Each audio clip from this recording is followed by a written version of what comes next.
Hello, I'm with a student of mine, former student of mine. Please introduce yourself. Tell us what stage you're at in your college career and what you're interested in studying. My name is Naya Ulrich. I'm a sophomore at CSU, and I just declared environmental sociology for my major for our next semester.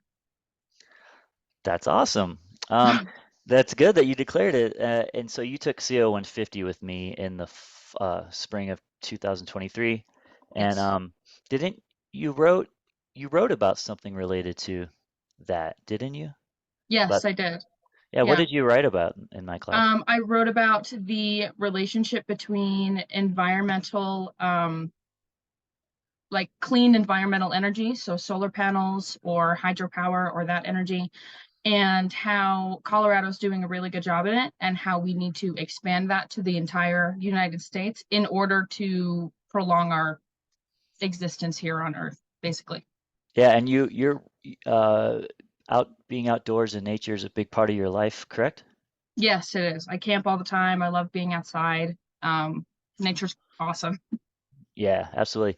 Okay, so I was wanting to talk to you because I wanted to get some insight from students who've been in my class when I used what I called engagement-based grading, and I got that from uh, a scholar named Ellen Carrillo, not sure how to pronounce it, but um, and it's basically where you factor up the student's final course grade based on how engaged they were, and I measured engagement by showing up to class and completing work on time. So that was my structure for the semester you were in the course with me. So um, I just have really two general questions, and then maybe I'll ask some follow-up questions. How do you think that my grading system uh, impacted your learning in the class? Well, I will say it definitely took a while to get used to because all of my other classes that I've ever taken in my entire academic career have been traditional. So it definitely took a while to kind of get used to and kind of get the hang of. But I think overall, looking back at it now, it did definitely improve the way that I perceive my personal work, at least when it comes to English comp, because I was writing for more for myself rather for anybody else. Sometimes I would write for my classmates if we were doing a collaborative meeting or something. But it was really interesting to see the way that I my mindset kind of changed throughout the semester, to go from kind of just like, okay, I'm kind of mad that I don't have a grade, but that's okay, I can deal with it, to kind of being like, okay, I'm proud of what I've put out from this class, grade or not, and I know it's a solid piece of work. So watching me go from two totally different ends was really interesting for me, but obviously I didn't notice in the moment. Looking back at it, this is all like personal reflection. But it was really interesting, and it was a totally new experience for me. And I don't know how it was for other people, but I thought it was kind of cool. Oh, okay. Did do you think that kind of it sounds like you're saying that you were writing for yourself in the sense of that can you say more about that writing for yourself, what that means? Yeah, so I mean that in a way of just writing to put out something that I am proud of, something that I actually enjoy, something that I think is good, versus say when I was like back in high school and I would write something and I would get feedback from my teacher and I would try to cater to like their rubric or something, or I would try to cater to what I thought would be the best kind of writing out of everybody in the class. So it was kind of weird because writing now, I want to put out stuff that I enjoy, that I think people are going to like. And obviously like feedback and everything is important and I really value that, but like it's weird because it's just like I the motivation part came into play too because it was hard to find motivation at first, and then now that I kind of got the hang of it, I think it was around A2 when we turned that in that I kind of started really getting the hang of it and being like, okay, I put this much effort in, why not just go all the way? and make this an awesome piece of literature, you know, an awesome piece of writing. So that's kind of how my brain was, but it was interesting to kind of see like how I um just how my mindset changed, I guess, like I said before. Yeah, I wasn't planning on asking you this, but I know when I talked to some other colleagues about the possibility of doing non-traditional grading, which is what I call it, or some type of a grading contract. It's also called ungrading in some circles. They say, no, students are going to revolt. They're not going to like that. And you didn't like it at the beginning. Can you say more about how you felt or what you were thinking at the beginning? Well, I mean, like I said earlier, I've only had traditional classes. So I've never been exposed to this kind of thing. I honestly, beforehand, didn't even really fathom the idea that a professor wouldn't give us grades. So going into it, I was a little ticked off to say the least, because I was like, what the heck? Like I want a grade, like I want to be recognized for my work. I want to, you know, I want to be able to have something I can show off to my parents. But I kind of just like dealt with it, to be honest. And I was like, okay, I can get through this. It's not that bad. I love writing, so that's not a problem for me. Be it nonfiction or scientific or whatever. But later on, like halfway through the semester, I didn't realize this change immediately when it happened, but I was just kind of like just started kind of like writing and doing it and doing the like the log that you had us do for participation and showing up to class. And I was like, this is just like something that I'm doing. It wasn't like I was being forced to do. I do think it was easy for a lot of people. I do think it would be easy for people to not do it just because like you've got so many other classes you have to worry about, so many other writing pieces. Like if you're not getting a grade, then like why does it matter?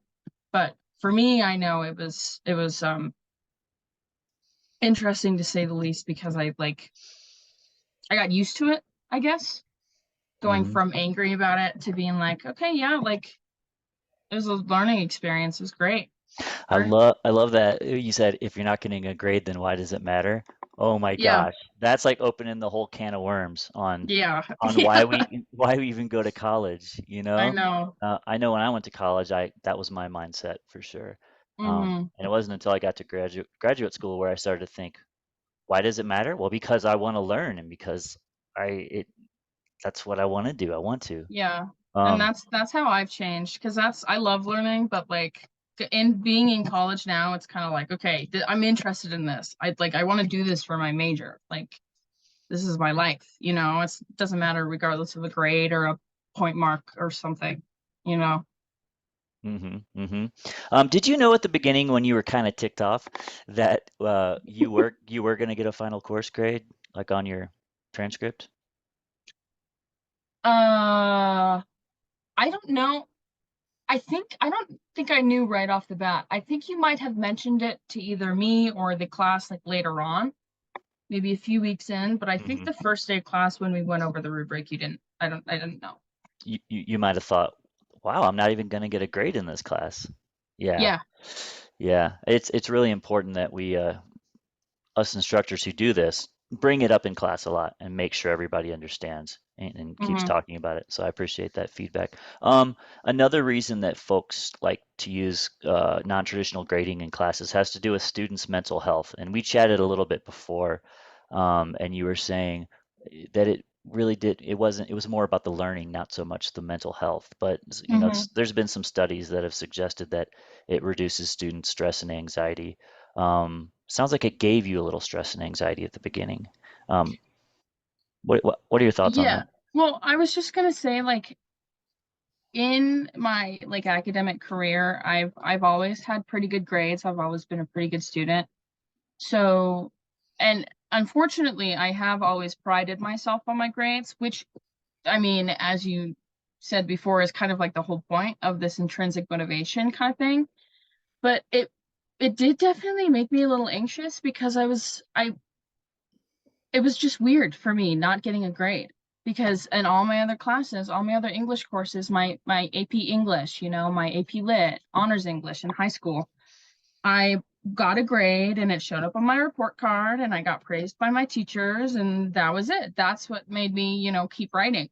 But the other part of that for me is when I do something for when I do something like academically for a grade, it takes the personal love out of it for me.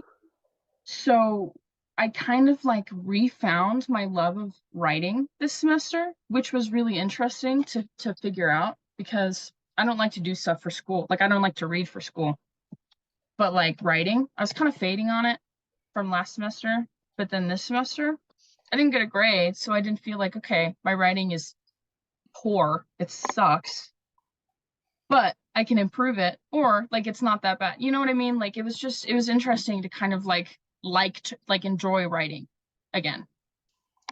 Once I got past that anxiety of not getting a grade. I think I just kind of just chose not to think about it. And it just like accepted it as what it was. Okay, thanks. Uh, I just wanted to say that I think it's totally okay to be proud of good grades. You know, Yeah. Yeah. I'm in school and I got an A and I was like, yes. But I think what we're hitting on is that there's more to it than just the grade. Um, Hmm. Last thing, is there anything else you'd like to share with us before we um, go back to our summer routines here? I don't think so. I mean, I think I'm definitely a better writer than I was before.